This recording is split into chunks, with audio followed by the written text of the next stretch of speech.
لگا ہے جانا۔ از قلم حمیرہ فاطمہ۔ قسط نمبر 4۔ مجھے نفرت ہے ہر عورت سے، مجھے بیا سے بھی نفرت ہے۔ گھر سے نکلتے بالاج گاڑی کو سپیڈ سے سڑک پر لے آیا تھا۔ اس وقت اس کا دماغ مکمل طور پر گھوم رہا تھا، بس نہیں چل رہا تھا سب کچھ تہس نہس کر دیں۔ گاڑی کا موڑ تھا، وہ اس موڑ پر جا رہا تھا جہاں اسے سخت نفرت تھی اور جس کی وجہ سے جا رہا تھا اب اس سے بھی نفرت سی ہونے لگی تھی۔ بیا اور سعد دونوں کمرے میں کھیل رہے تھے۔ وہ جب سے آئی تھی سعد کے ساتھ ہی لگی تھی کیونکہ ہانیت اسے دیکھتے ہی منہ بنا لیا تھا اور آذر ابھی تک گھر نہیں آیا تھا۔ یہ سعد کے کمرے سے کس کی آوازیں آ رہی ہیں؟ آذر جو ابھی گھر پہنچا تھا سعد کی کھلکھلاہٹیں سن کر مسکراتے ہوئے ہانیہ نے پوچھا۔ بیا آئی ہوئی ہے، ہانیہ نے بمشکل مسکراتے ہوئے کہا، پر لہجے کی تلخی آذر نے شدت سے محسوس کی۔ جب جب وہ ہانیہ کی کڑواہٹ بیا یا عائشہ کے لیے محسوس کرتا اسے شدت سے اپنے فیصلے پر پچھتاوا ہوتا، پر اب وہ مجبور تھا سعد کی وجہ سے۔ جب تک بیا نہ جائے کوشش کرنا اپنے کمرے میں رہو، اسے تاکید کرتا وہ سعد کے کمرے کی طرف بڑھ گیا کیونکہ وہ کسی صورت اپنی طرف سے بیا کو تکلیف نہیں دے سکتا تھا۔ کمرے میں قدم رکھتے اس کے اعصاب ڈھیلے پڑے اور وجیح چہرے پر مسکراہٹ نے احاطہ کیا۔ پورے کمرے میں گدے کا فوم اڑتا سنو فال کا منظر پیش کر رہا تھا اور دونوں پھپھو بھتیجا بھی بیڈ پر لیٹے ایک دوسرے کو دیکھتے ہنس رہے تھے۔ اہم میری کوئی جگہ ہے یہاں؟ آذر کی آواز پر وہ بھاگتی ہوئی اس کے سینے سے لگی تھی۔ اس کے جذباتی پن پہ وہ بھی مسکرا دیا۔ بابا میں بھی۔ سعد اپنے چھوٹے چھوٹے ہاتھ اوپر کرتا اسے گود میں لینے کے لیے کہہ رہا تھا۔ وہ مسکراتا اسے بھی گود میں اٹھا گیا۔ ہاں میرے شیر تم بھی۔ اور یہ کیا حالت کی ہے کمرے کی؟ اس کے مصنوعی غصے سے پوچھنے پر سعد نے انتہائی معصومیت سے بیا کی طرف اشارہ کیا۔ پھپھو بابا۔ اس کی اس قدر معصومیت پر بیا اور آذر کی ہنسی چھوٹ گئی۔ اوے میرے شیر کتنا معصوم ہے اب۔ وہ تینوں بیڈ پر بیٹھ گئے تھے۔ ادا یاد ہے آپ کو میں نے ایک بار بچپن میں آپ سے سنو فال دیکھنے کی فرمائش کی تو آپ نے مجھے ایسے ہی دکھایا تھا۔ آپ کو پتہ ہے وہ میری زندگی کی بیسٹ سنو فال تھی، وہ چہکتے ہوئے بتا رہی تھی اور آذر بچپن کے اس خوبصورت منظر میں کھو گیا تھا۔ ڈول کیوں رو رہی ہو؟ 14 سالہ آذر گھر آتے ہی تقریباً بھاگتے ہوئے اپنے 4 سالہ ڈول کے قدموں میں جا کر بیٹھا تھا۔ ادا میری سنو فال دیکھنی ہے، میری دوست نے دیکھنی ہے۔ وہ اسے بتاتی پھر سے سوں کر کے رونے لگی۔ نہ باپ کا سایہ سر پر تھا نہ ماں کا، اور اس وقت جتنا وہ کما سکتا تھا اس سے گھر ہی چلتا تھا، پر پھر بھی وہ ایکسٹرا ورک کر کے بیا اور عائشہ کی خواہشات پوری کرتا تھا۔ 11 سال سے اس نے اپنے گھر کی ذمہ داری سنبھالی تھی۔ جب باپ کا سایہ سر سے اٹھا تو رشتہ داروں نے بھی منہ موڑ لیا تھا، پر اس نے خود کو ختم کر کے اپنی بہنوں کی ہر ضرورت پوری کی تاکہ بروز قیامت اس کے باپ اس کا گریبان نہ پکڑے۔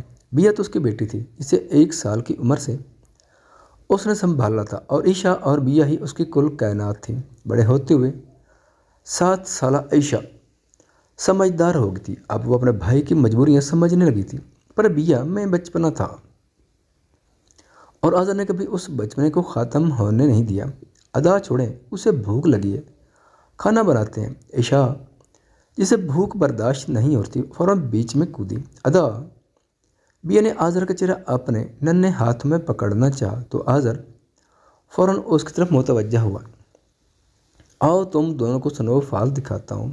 کچھ سوچ کر وہ ان دونوں کو بیڈ تک لایا تھا اور عائشہ کے ہاتھ میں پلو پکڑا کے اسے کھیلنے کا اشارہ کیا تو تھوڑی ہی دیر میں پورے کمرے میں رولوں کی برسات ہو چکی تھی۔ واؤ ادا اب معصوم سی دیا تالی بجاتے ہنس رہی تھی۔ پھر اس کی اسکول میں لڑائی بھی ہوئی، پر وہ لڑکے آئے کہ اس کے ادا نے جو سنو فال دکھائی وہی بیسٹ ہے۔ آذر بیا کو گود میں اٹھاتا عائشہ کا ساتھ پکڑے کچن میں آ گیا تھا۔ ادا کہاں کھو گئے؟ سوچوں کا محور بیا کی آواز سے ٹوٹا تھا۔ وہ چونک کے دیکھنے لگا کیونکہ سعد اور بیا دونوں معصومیت سے اسے ہی دیکھ رہے تھے، کچھ نہیں چندہ۔ بیا کے چہرے پر ہاتھ رکھے مسکراتے ہوئے اس سے اور دل میں ہانیہ سے گویا ہوا، کاش ہانیہ میں تمہیں سمجھا پاتا کہ بیا میرے لیے کیا ہے۔ میں سب برداشت کر سکتا ہوں، پر اپنی وجہ سے اپنے بیٹی کی آنکھوں میں تکلیف برداشت نہیں کر سکتا۔ ہاں، اس وجہ کو بھی ختم کر دوں گا جو اسے اذیت دے گا۔ پل میں شدت پسندی سے اس کی سبزی میل آنکھیں سرخ ہوئی تھیں۔ بیا حیرانی سے اس کے پل پل بدلتے روپ کو دیکھ رہی تھی، جبکہ تھکا ہارا سعد اب بیا کی گود میں اونگتا غنودگی میں جا رہا تھا۔ ادا کیا ہوا؟ اس دوران باہر بیل بجی، جسے دونوں نے نوٹس نہیں کیا۔ ارے آپ آئیے، آپ کی بیوی تو صبح سے یہی بیٹھی ہے، جیسے آپ نے گھر سے نکال دیا ہو۔ بلاج کو دروازے پر دیکھ ہانیہ نے بظاہر تو مسکرا کر کہا تھا، پر منہ سے نکالا تو زہر ہی تھا۔ بلاج اسے ناگواری سے دیکھتا اندر بڑھ گیا، پر اسے دروازے پر رکتے دیکھ ہانیہ بھی وہیں رک گئی تھی۔ ادا کی جان، ہم نئے فلیٹ میں شفٹ ہو رہے ہیں۔ اس کے نشاء پر باہر کھڑی ہانیہ کی آنکھوں میں خوشگوار حیرت ابھری، جو نہ جانے کب سے اس گھر کو چھوڑنا چاہتی تھی۔ پر اگلی بات پر اس کی ساری خوشی مانند پڑ گئی، اور خوشی کی جگہ حسد اور جلن نے لے لی۔ ادا کیوں؟ پر یہ نے حیرانی سے پوچھا، تاکہ ادا کا بچہ جب چاہے اپنے ادا سے ملنے آ سکے۔ میں جانتا ہوں بالاج تمہیں اس لیے نہیں آنے دیتا کیونکہ یہ گھر اسے قبول نہیں ہے، پر جب یہ گھر ہی نہیں رہے گا تو ساری الجھنیں ہی ختم ہو جائیں گی۔ بالاج دم سادھے ایک بھائی کا اپنی بہن کے لیے بے لوث پیار دیکھ رہا تھا، پر اس گھر میں ہماری کتنی یادیں ہیں۔ بیا کی بات پر اظہر کے چہرے پر زخمی سی مسکراہٹ آئی۔ ہاں، ہماری اور پرانی بھی بہت سی یادیں ہیں۔ اظہر نے تو اپنے ماں باپ کی میت کو اٹھتے دیکھا تھا، اس گھر سے اپنے باپ کو جھکتے سر روتے دیکھا تھا، اسی گھر میں ہر درد کا شاہد تھا یہ گھر، پر اب اسے نکلنا تھا، آگے بڑھنا تھا۔ اڑیا، میں نے یہ گھر بیچا نہیں، اور ساتھ بھی بڑا ہو رہا ہے۔ میں اس کا ایڈمیشن کرواؤں گا اچھے اسکول میں، پھر جہاں میں نے فلیٹ لیا وہ بہت فرنیشڈ ایریا ہے، تو ساتھ کو بھی اچھی گیدرنگ مل جائے گی۔ پھر تمہاری بھابھی کو بھی بہت شوق ہے۔ اس کی بات پر بیا ایکسائٹڈ ہوئی۔ وہیں ہانیہ نے یہ نتیجہ اخذ کیا کہ سب سے آخر میں ہی کیوں نہ ہوں میں۔ واو ادا، سب سے پہلے مجھے دکھائیے گا، اوکے نا؟ اس کے لہجے میں بے انتہا خوشی تھی،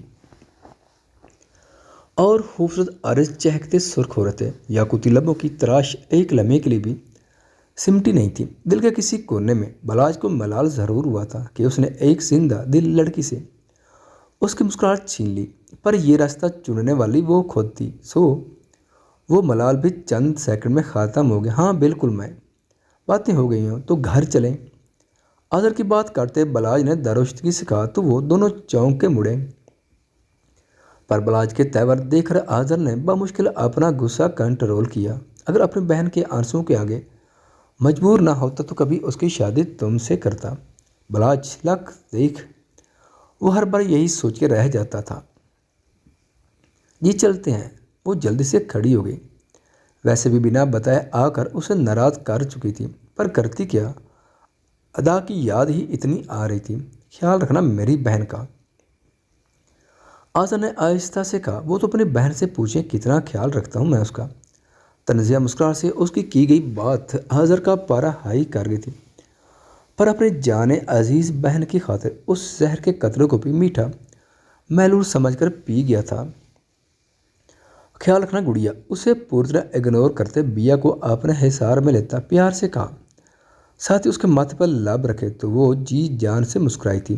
اور بالاج شاہ نے یہ منظر جلتی آنکھوں سے دیکھا، جبکہ ہانیہ سر جھٹک کے بنا اس سے ملے کمرے میں چلی گئی۔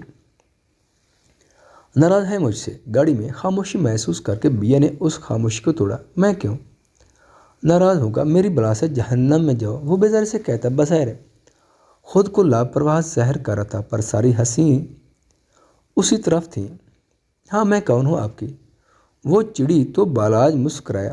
بالکل صحیح فرمایا، خود کو زیادہ امپورٹنس دینے کی ضرورت نہیں ہے۔ اس کی بات پر وہ صرف ہنکار بھر کر رہ گئی۔ گھر کے سامنے گاڑی رکی